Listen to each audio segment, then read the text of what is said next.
Bonjour tout le monde, ici Jean-Claude Audette de Québec. Je voudrais ce matin commenter une expérience de pensée qu'a fait Albert Einstein quand il a élaboré sa théorie de la relativité générale. En résumé, un peu pour résumer qu'est-ce que c'est que Albert, dans son laboratoire, se laisse suspend un poids à un ressort. Il fait la même chose sur la Terre et il regarde qu'est-ce qui va se passer. Dans le laboratoire céleste, l'allongement du ressort est dû à la résistance passive de l'objet. Qu'est-ce qui fait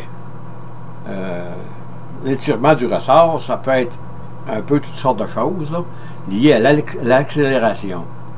Mais avec A égale à G, avec son principe d'équivalence, Einstein nous dit que les ressorts vont s'étirer de la même façon dans le laboratoire céleste et dans le laboratoire terrestre.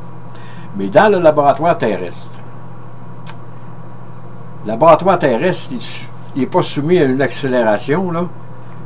Il est immobile sur la Terre. Il est soumis à la force de gravitation G. Et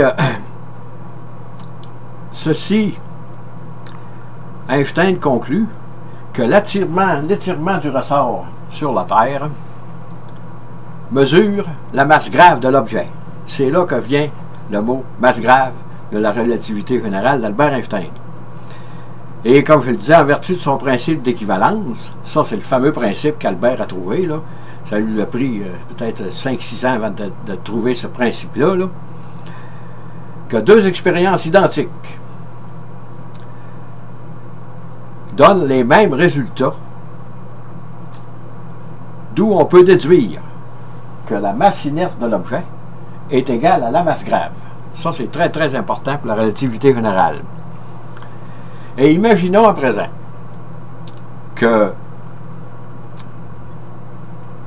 les deux poids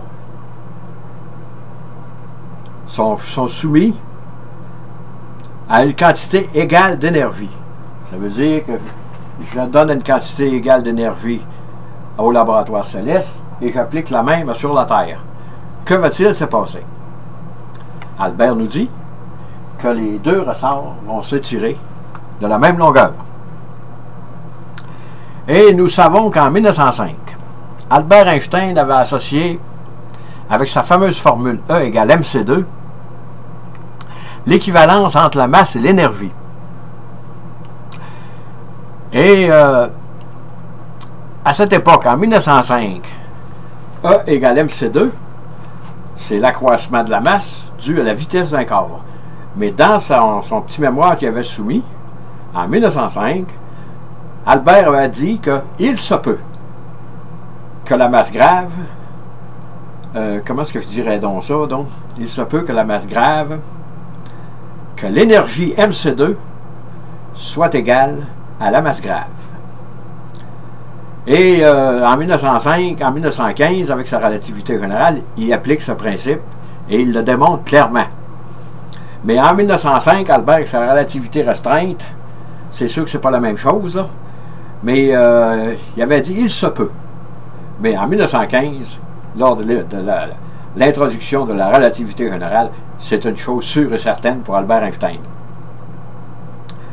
Et d'où il tire le résultat fondamental pour la physique quantique, la physique quantique, que la masse inerte de l'objet associée à l'énergie est égale à sa masse grave. C'est là qu'il fait l'équivalence définitive entre la masse grave et la masse dans le laboratoire céleste, la masse inerte de l'objet. Ça, c'est clairement défini pour la relativité générale. Sur ce, je vous dis merci de m'accueillir dans votre petit écran et à la prochaine.